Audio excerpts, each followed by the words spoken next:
ako sa inyo is the VFC Maruyama. Ito. So 556 na GBBR din. So made in Taiwan. Lapit mo konti, brother. Pakita natin.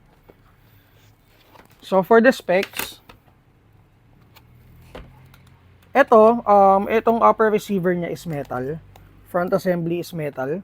Ito polymer, yung lower receiver niya. And then foldable din yung ano niya. Ito mas smooth yung pag-fold sa kanya. And then adjustable din to, guys. Hindi, ito yung kahapon. So ito. Ayan. So adjustable din yung haba. And then kung gusto niyo itaas, ayan. Medyo matigas lang ng onte. Pero dun sa pag-fold sa kanya, smooth naman. And then, polymer din tong stock niya, guys, ha. Ito.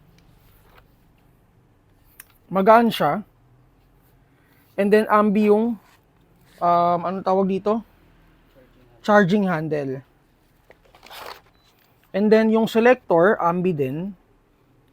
Yung bolt release, ambi din. Magazine release, ambi. Adjustable yung hub. And then kasama sa box itong M4 magazine and BB loader. So check nyo na lang to sa Google Drive natin under the April arrivals. Ano natin? Test natin.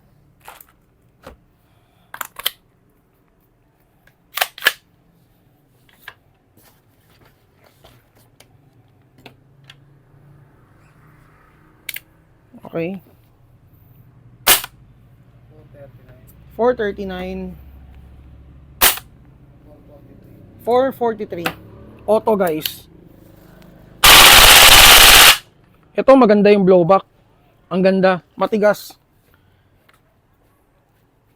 Okay, so nasan yung bolt release niya? Hindi, ito yung ano.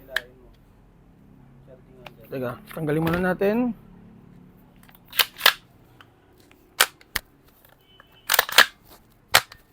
Okay? So, yun guys. Again, VFC Maruyama 556. Kung may tanong kayo guys regarding this unit, PM lang kayo sa page natin.